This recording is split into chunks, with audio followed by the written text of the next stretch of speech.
my thoughts are with those who are directly fighting this virus, those infected, families that have suffered a loss, first responders and healthcare providers who are putting themselves on the line as I speak for others. I'd like to thank those who are already making sacrifices to protect us, whether that's self-quarantining themselves or canceling events or closing campuses. Because whether or not you're affected or know someone who is infected or have been in contact with an infected person, this is going to require a national response, not just from our elected leaders or our public health officials, but from all of us. We must, all of us, follow the guidelines of the health officials and take appropriate protections to protect ourselves and critically, to protect others, especially those who are most at risk for this disease. It's going to mean making some radical changes in our personal behaviors. More frequent and more thorough hand washing, staying home from work if you're ill, but also altering the deeply ingrained habits in our country like handshakes and hugs, avoiding large public gatherings.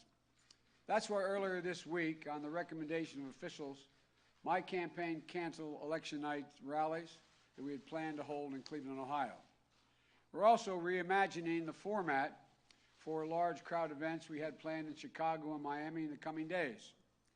And we'll continue to assess and adjust how we conduct our campaign as we move forward and find new ways to share our message with the public while putting health and safety of the American people first, above everything else.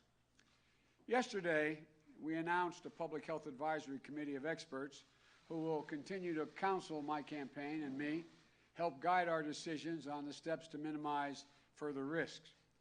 We will lead by science. The World Health Organization now has officially declared COVID-19 a pandemic. Downplaying it, being overly dismissive, or spreading misinformation is only going to hurt us and further advantage the spread of the disease. But neither should we panic or fall back on xenophobia.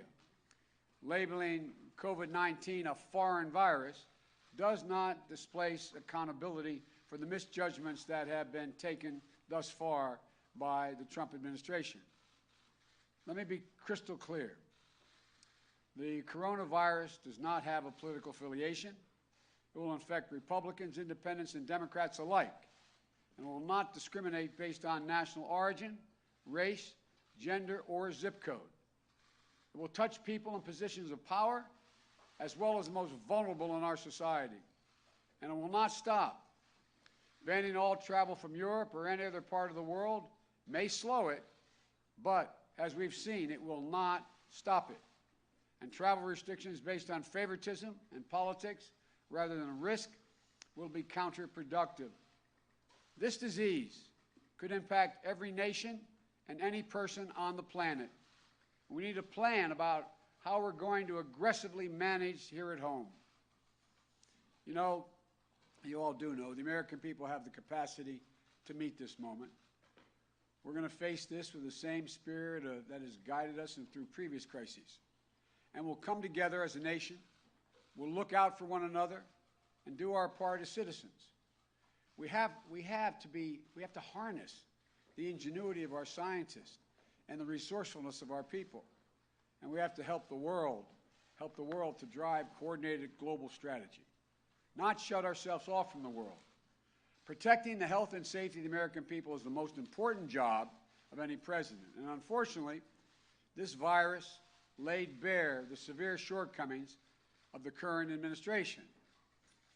Public fears are being compounded by pervasive lack of trust in this president, fueled by adversarial relationships with the truth that he continues to have. Our government's ability to respond effectively has been undermined by hollowing out our agencies and disparagement of science. And our ability to drive a global response is dramatically undercut by the damage Trump has done to our credibility and our relationships around the world. We have to get to work immediately to dig ourselves out of this hole. And that's why today I'm releasing a plan to combat and overcome the coronavirus. The full details of the plan want to see them, go to joebiden.com, where I lay out the immediate steps we have to take to deliver one, decisive public health response to curb the spread of the disease and to provide treatment to those who need it, and a decisive economic response that delivers real relief to American workers, families, and small businesses, and protects the economy as a whole. I offer it as a roadmap, not for what I will do as president 10 months from now, but for the leadership that I believe is needed and required at this very moment. President Trump is welcome to adopt all of it today. The core principle is simple. Public health professionals must be the ones making our public health decisions and communicating with the American people. Public health professionals. It would be a step toward reclaiming public trust and confidence in the United States government as well, toward stopping the fear and chaos that can overtake communities faster than this pandemic can overtake them. And it's critical to mounting an effective national response that will save lives, protect our frontline health workers, slow the spread of the virus. First, anyone who needs to be tested based on medical guidance should be tested at no charge. At no charge. The administration's failure on testing is colossal, and it's a failure of planning, leadership, and execution. The White House should measure and report each day, each and every day, how many tests have been ordered, how many tests have been completed, and how many have tested positive. By next week, the number of tests should be in the millions, not the thousands. We should make every person in a nursing home available for testing. Every senior center or vulnerable population has to have easy access to the test. And we should establish hundreds of mobile testing sites, at least 10 per state, and drive-through testing centers to speed testing and protect the health of our workers. The CDC, private labs, universities, and manufacturers should be working lockstep to get this done and get it done correctly. No effort should be spared, none. No excuses should be made. Tests should be available to all who need them. And the government should stop at nothing to make that happen. We must know the true extent of this outbreak so we can map it, trace it, and contain it. Nor should we hide the true number of infections in hope of protecting political interest or the stock market. The markets will respond to strong, steady, and capable leadership that addresses the root of the problem, not efforts to cover it up. Secondly, we need to surge our capacity to both prevent and treat the coronavirus and prepare our hospitals to deal with this influx of those needing care, as I've been saying for weeks.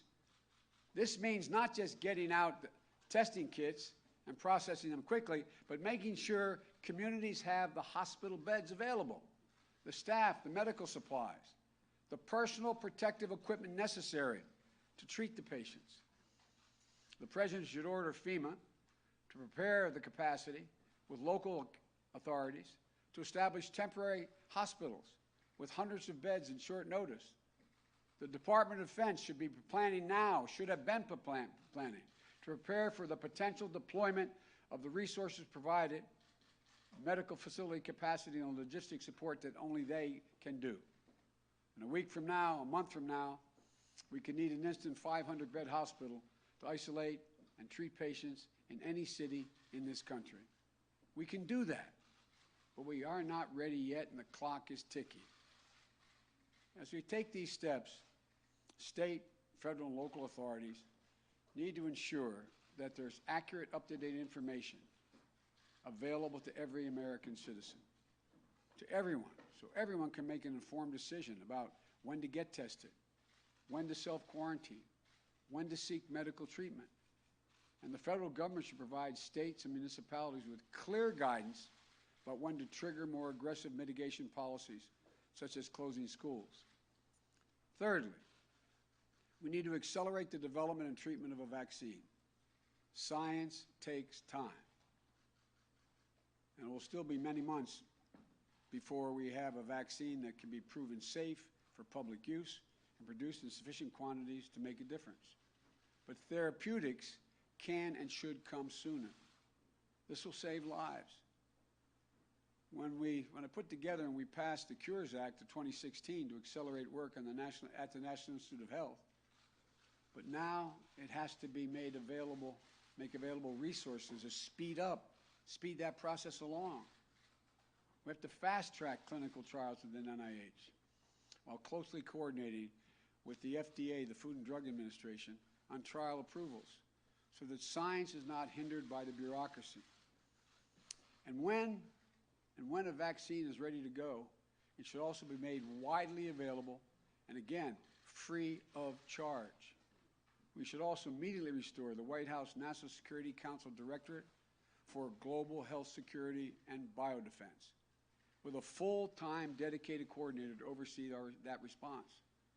Our administration, our last administration, we created that office to better respond to future global threats after the Ebola crisis of 2014. It was designed for exactly this scenario.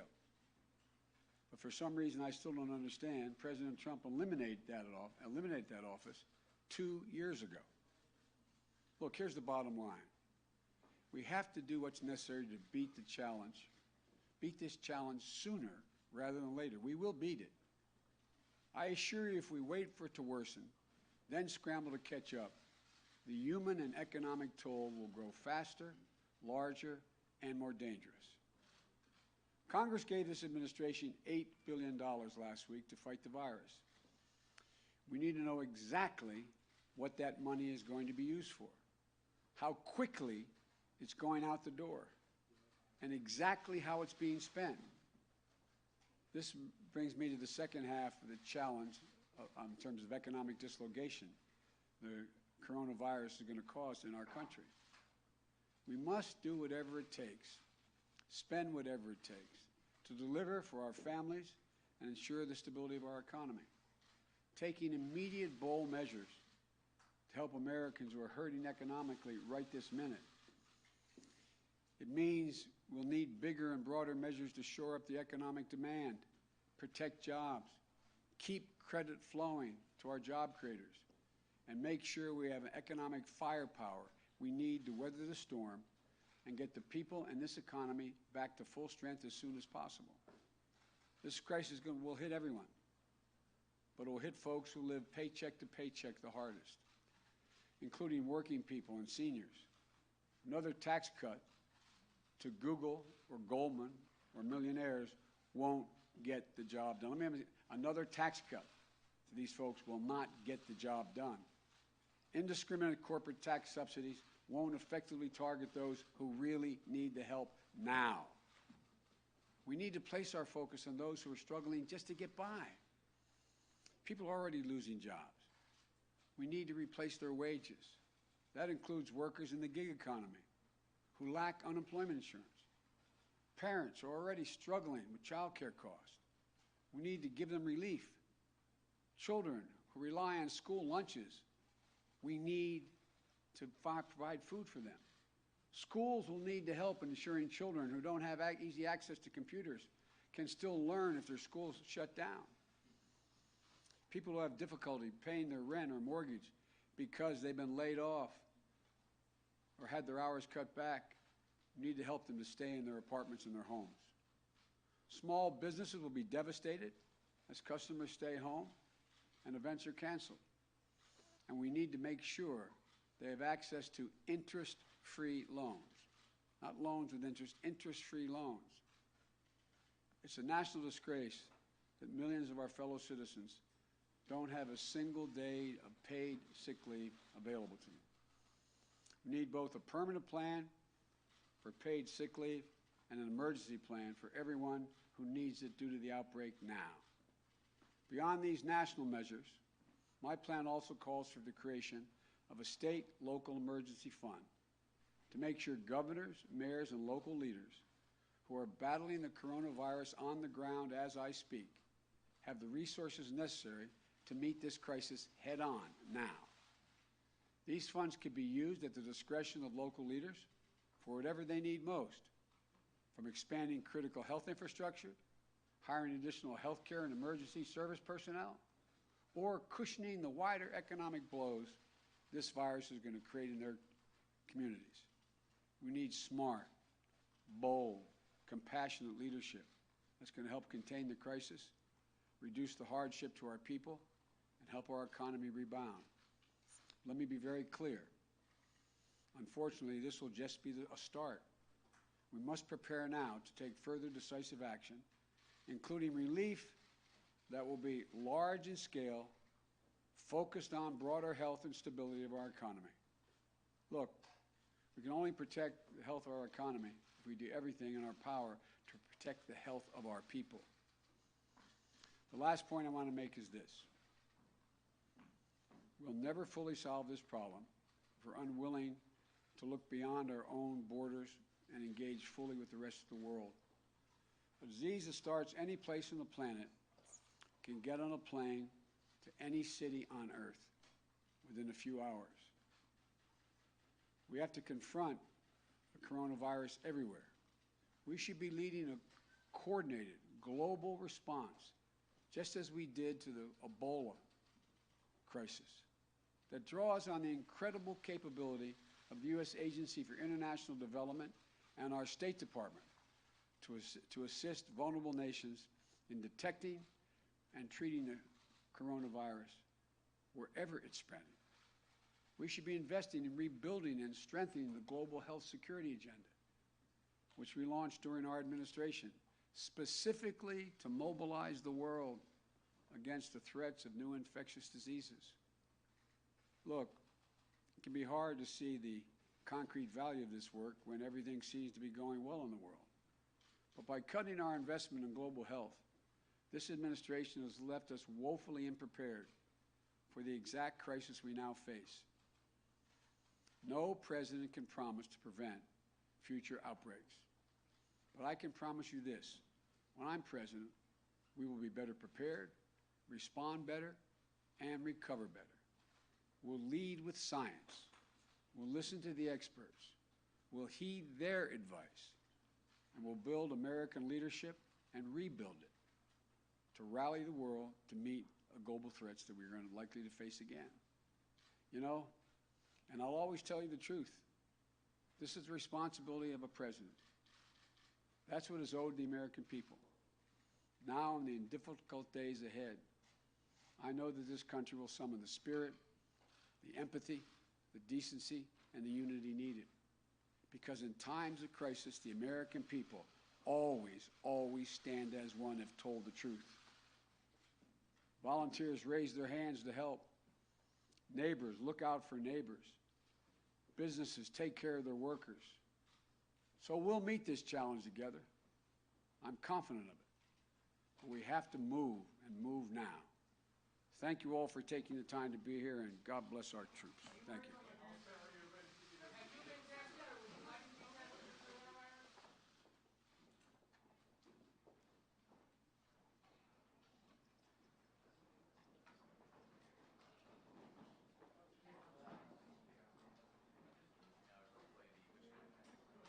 I know.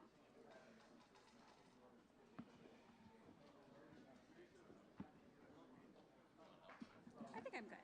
Thank you.